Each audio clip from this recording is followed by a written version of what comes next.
Hi, this is Dr. Jim Ave, and in this presentation, I want to just quickly discuss uh, things you can do to be successful in this course.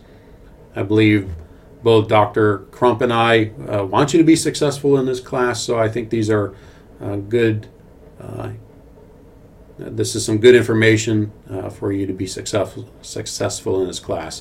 As I said in my other presentation, I've taught this class numerous times, and one of the things I have learned about research methods over the years in a course like research methods, and especially since it's an online course, is this class can be a bit challenging just because it's like learning it is learning a brand new language. You probably have never taken a research methods course before. You may have taken the evidence-based practice class, but that's not exactly the same as research methods. So this class can be a bit challenging.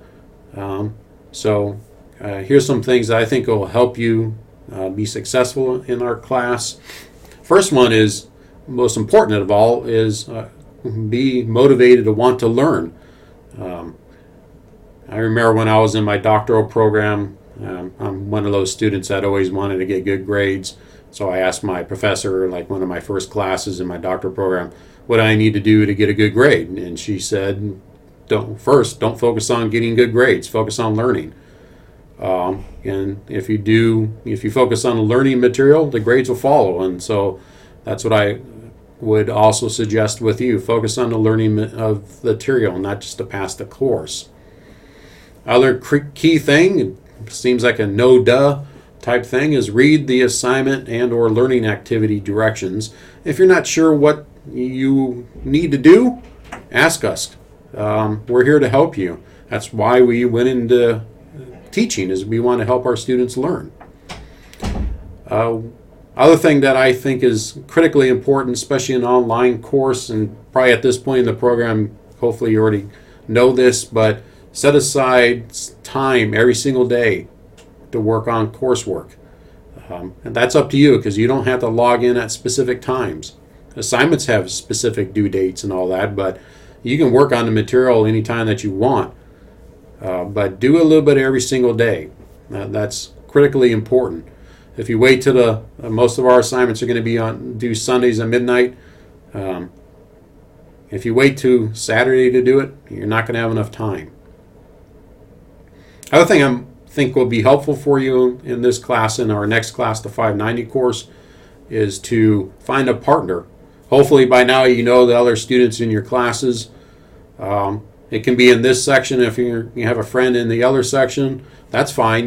We're going to be doing the same coursework regardless of what section you're in. Work with that person and work together on that. You still have to turn in your own work, but you can help each other with the material. I really think that's can be very important. When the faculty give you feedback, read it, and if we ask you to make changes, make changes. It's pretty straightforward. How I'll communicate, not sure, I assume this is how Dr. Crump will also communicate with you, is in post announcements, providing kind of feedback, clarification, changes, etc. for the class. That's where I'll communicate those, and I hold you accountable for those changes that that information I've posted. Next bullet point is plan ahead. It seems pretty straightforward. Look at what we're going to do this week. As you can see here in the class, how I've designed a class as each workshop, I think that's the right term, is broken down in a weekly block. And then each week you'll have various things you have to work through. And I'm going to talk about that just a little bit more in one of the other presentations. But plan ahead. Look at the week. What are we going to do this week? How many videos are posted? What's the learning activity looking like? What do I got to do for the devotion? All those type of things. Plan ahead. And do I need help? Do I understand what's being asked? And if not, sure, ask questions.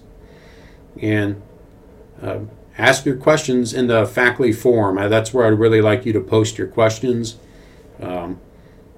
because I think that most students have the same questions instead of us answering the same emails over and over again.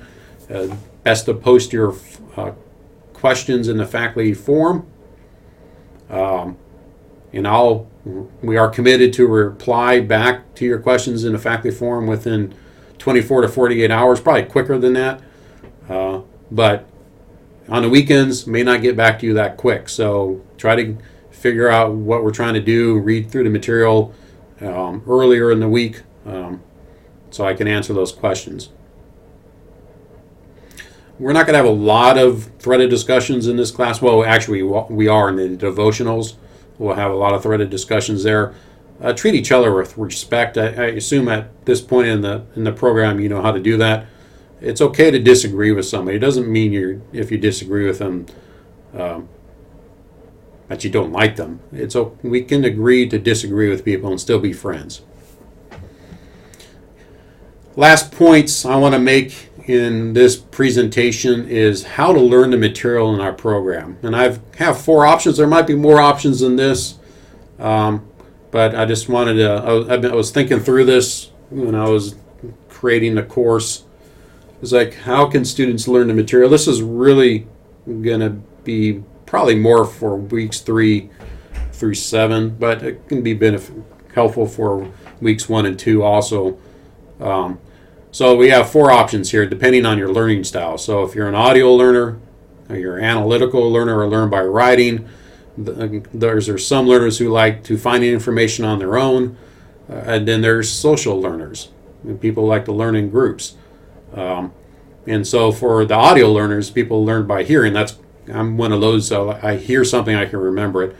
Read the chapters. You'll see all 4 options. I say read the assigned chapters in a textbook. Be an active reader. That means take notes, ask questions. What does this material mean? Does this make any sense? If you don't want to know what's going on, ask the professor about this if it doesn't make any sense. So be an active reader. Watch the provided lectures, presentations, and be an active listener. Take notes. I've provided the PowerPoint slides for you, just like if you're in a face-to-face course. Take notes, because maybe this is how you learn by listening. Look at the learning activities, see if that will help you when you're listening. Then complete the learning activity. I try to put the learning activities, develop learning activities to check your understanding and help you learn. If you're more of a person who learns by writing, read a textbook and take notes. Maybe watch the presentations, maybe not. It just depends on what works best for you, and maybe you're probably going to be writing a lot of notes during that time and complete the learning activity. For those, option 3, that like to learn information on your own, read the assigned material and go search the internet for other videos, podcasts, or internet information that will help you learn the material. And then complete the learning activity. Social workers, read the material, get with other students, virtually, there's Skype, FaceTime, all those type of things, and discuss the material, and then work together to complete the learning activities. Again, there might be more options in this, but figure out the best way for you to learn the material in this course. The first 2 weeks are going to be a little bit different. The videos are going to be required for you to watch. Now, weeks 3 through 7, a little bit different. You'll see when we get to those weeks. Again, if you got questions, need help, we're here to help.